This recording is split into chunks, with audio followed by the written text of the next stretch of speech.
Muy buenas, aquí estoy con ustedes de nuevo, Gustavo Ortega Izaza. Estoy en ese instante compartiendo este video donde voy a hablar un poco sobre dos estudios, dos casos particulares relacionados con evaluación de los aprendizajes. Estamos aquí en este estudio de la maestría en TIC para Educación de la Universidad de Investigación y Desarrollo UDI. Bien, iniciando en primera instancia, aquí tenemos un caso de una docente llamada Lucía, el cual se nos plantea, dice que Lucía es una docente muy rigurosa en su proceso de enseñanza. Cada viernes, terminando la semana, lleva a cabo un pequeño examen con sus estudiantes y guarda el registro de sus resultados. Al finalizar el bimestre, mira sus resultados y obtiene la calificación para cada estudiante. Pues es de notar, de observar, que este proceso que está llevando la docente Lucía es un proceso evaluativo consistente en lo sumativo, ¿sí? Pero vamos a responder unas preguntas y luego hacemos una reflexión al final. El caso 1, que es el caso siguiente de Lucía, nos dice la primera pregunta: ¿qué evidencias de aprendizaje recoge Lucía? Bueno, en mi opinión, las evidencias aquí son nulas, pues si digamos que el instrumento que ella utiliza como un examen para medir los conocimientos de los estudiantes, se podría decir que aquí lo que se está abarcando, la información que se está recogiendo es de tipo cognitivo. Pero veamos que los estudiantes son seres humanos que se mueven en tres dimensiones: lo procedimental, lo actitudinal y lo cognitivo. Por tanto, digamos que si se está trabajando en un proceso evaluativo que es sumativo, ¿qué evidencia de aprendizaje podría recoger? Solamente estoy utilizando unos instrumentos que estoy guardando para después valorar o dar una calificación a estos conocimientos que estos muchachos están construyendo. ¿Consideran ustedes que las evidencias que recoge Lucía son suficientes para determinar el aprendizaje de los estudiantes? Pues en mi opinión considero que no son suficientes, puesto que los procesos sumativos a nivel de evaluación son muy limitados.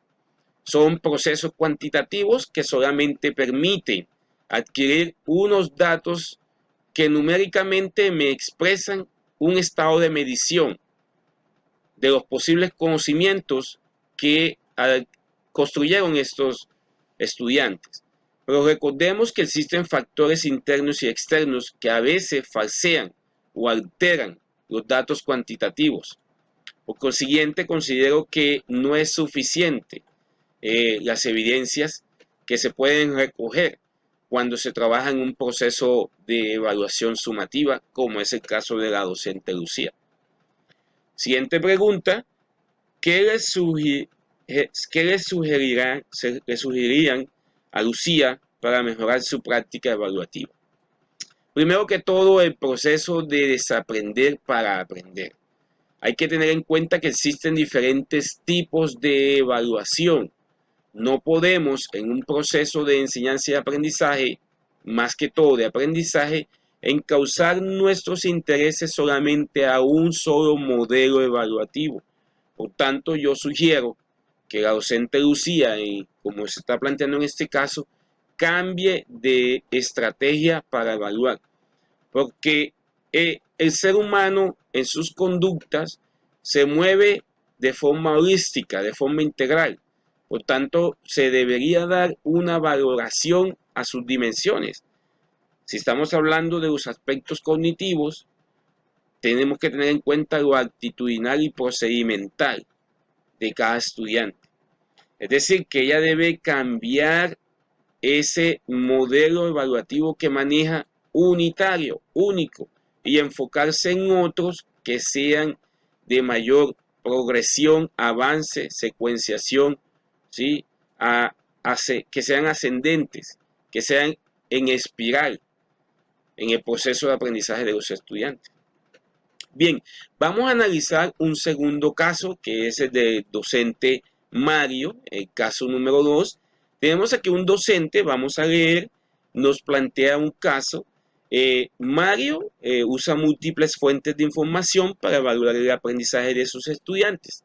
En ocasiones recoge evidencias mediante conversaciones informales, recoge cuadernos esporádicamente, pide a los estudiantes que creen obras de teatro a partir de lo aprendido, les plantea proyectos para que apliquen su comprensión sobre los temas vistos en clase, usa rúbricas y lleva un portafolio con sus anotaciones.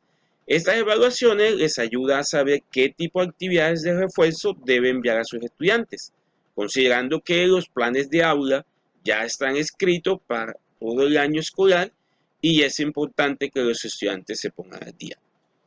Este es un proceso más integral, más holístico, el cual permite una secuenciación más didáctica, más planeada, con mejoramiento en el proceso continuo para el aprendizaje de los estudiantes.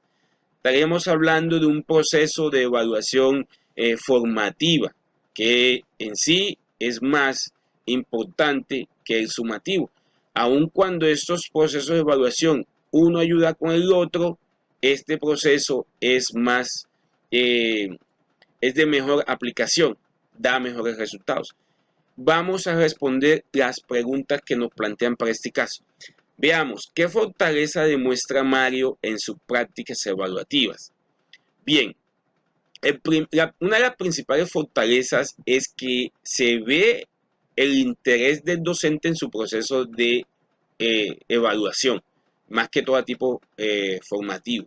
Se ve la integralidad del proceso, se ve las ganas por querer llevar un proceso desde una planeación hasta el control o medición del mismo proceso. Cuestiones que hace el proceso sumativo. Esas serían unas de las fortalezas. Se podría mencionar también dentro de lo que es el interés, ¿sí?, que muestra el docente en su proceso. Digamos que tiene en cuenta las dimensiones por las cuales el ser humano, el sujeto, en su proceso de aprendizaje está guiado, que son lo procedimental, lo actitudinal y lo cognitivo. Segunda pregunta, ¿qué fuente usan como docentes para evidenciar el aprendizaje? Si vamos al caso del docente Mario, pues tengamos en cuenta que Mario usa la técnica de valoración del cuaderno, la evaluación u observación del proceso procedimental a través de las obras teatrales con los conocimientos ya construidos. La rúbrica de evaluación tiene aparte el portafolio de evidencias, ¿sí?, de anotaciones de los procesos de aprendizaje de los muchachos. Estos son algunos instrumentos que se utilizan en un proceso de evaluación sumativa. Estas fuentes son necesarias para poder tomar decisiones en el proceso de mejoramiento, tanto de enseñanza como de aprendizaje. Veamos la siguiente pregunta que dice, ¿los resultados de las evaluaciones son solamente para enviar planes de refuerzo? Pues considero que no. Pasa que en todo proceso de enseñanza existen unos pasos, unas fases. De igual forma, cuando se dan los aprendizajes de los estudiantes, la información que recolectamos ahí, los datos o los resultados de aprendizaje, son información que nos permite a nosotros los docentes poder tomar decisiones asertivas. Los resultados nos permiten observar más allá de lo meramente cognitivo. El proceso procedimental y el proceso actitudinal del estudiante se ve expreso en ese proceso de aprendizaje y eso nos ayuda a poder replantear nuestras prácticas educativas.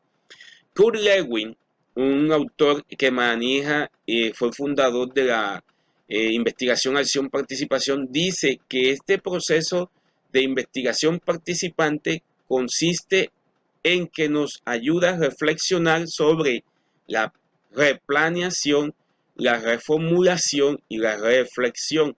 De igual forma, si tomamos en cuenta la replaneación, una reestructuración y una reformulación de los procesos, podemos decir que los resultados de las evaluaciones nos permiten eso mismo, para poder tomar decisiones en el proceso de enseñanza, por ende en el proceso de aprendizaje. ¿Qué otras decisiones pueden tomarse a partir de los resultados obtenidos? Bien, hay un autor, Condemarín, voy a mostrarles aquí. Condemarín nos muestra aquí que en este proceso, en la evaluación del aprendizaje, debemos tener en cuenta comprender, retroalimentar y mejorar en sus dimensiones. Por tanto, si nosotros pensamos en la respuesta a esta pregunta, ¿qué decisiones podemos tomar? La mejor decisión es replantear el proceso didáctico para poder llegar a los estudiantes y observar si mi proceso didáctico, metodológico, pedagógico, tiene consonancia, tiene congruencia con lo que espero recibir de esos estudiantes.